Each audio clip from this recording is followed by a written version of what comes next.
Hello everyone, my name is Tony. Today I'm gonna read these books.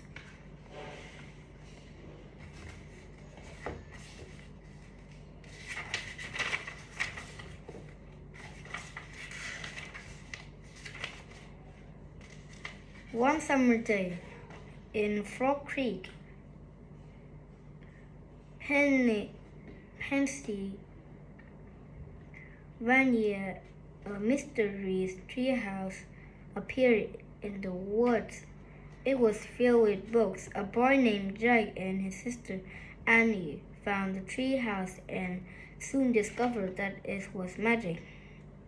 They could go to any time and place in history just by pointing to a picture in one of the books. While they were gone, no time at all passed back in Frog Creek.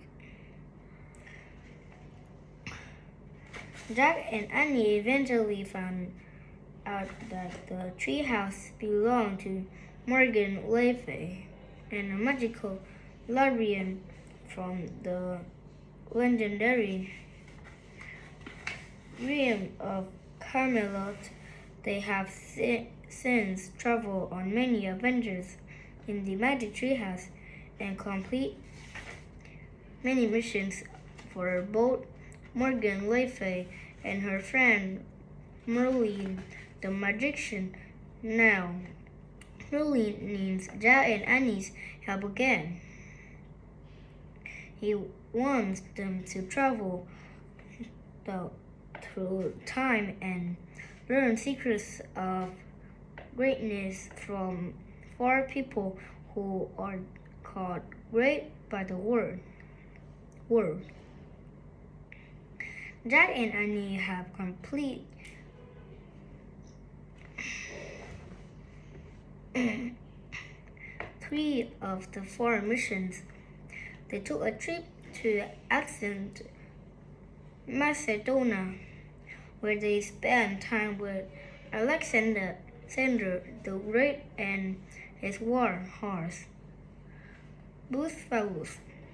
They visit Coney Island in 1908, where they saw Harry Houdini and his wife Beth perform a magic show, and they had an adventure in Egypt in the 1018s, where they met Florence Nightingale back in Frog Creek. They're waiting to see where Merlin will send them to find the 4 secrets of greatness. Slowly and carefully, Jack ran his hand over the face of the stony cliff. His fingers slipped, wrist, and bump. He slugged his bare toes into cracks in the rock. He knew he had to get to the top. He pushed with his leg and pulled with his hand. He was almost there. He reaches up and grabbed the overhang of the cliff. The wind screamed and blew against Jack, knocking him over balance. His feet slipped. He was dangling by one hand. Jack opened his eyes. It was dark. He could faintly see Annie in the moonlight. Annie is whispered. We have to go, she said. How to get down, said Jack. He closed his eyes. He was still hanging from the cliff. Annie shook his shoulder. Jack, wake up. Oh, well. Jack sat straight up. Oh man, I was hanging from a cliff in Egypt. You were dreaming about our last mission. interrupted Annie. Remember, you were hanging from a cliff, but everything turned out okay. We saved Coco, remember? The little baboon. Right, breathed Jack. He rubbed his eyes and looked at Annie. What's going on? What time is it? Why are you awake? We have to go to the woods, said Annie. It's bad. How do you know? Said Jack. I couldn't sleep, said Annie. I was looking out my window and saw the streak of light. That's it, said Jack, jumping out of bed. Let's go, or Mom and Dad awake.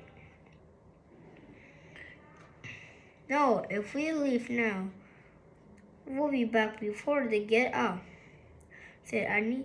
Meet you outside. She slipped out of Jack's room. Jack didn't even turn on his light. He changed into a pair of shorts and a t-shirt. He pulled on his socks and sneakers. He threw his notebook and pencil into his backpack. And then he tiptoed down the hall, down the stairs, and out of the front door. Annie was waiting on the porch. The sun was about to rise. The birds had started to chirp in the warm summer dawn. Ready, Jack whispered. Jack and Annie left to the front porch and slept lightly over the wet grass of their front yard. They hurried out to the sidewalk and crossed the street into the Frog Creek woods.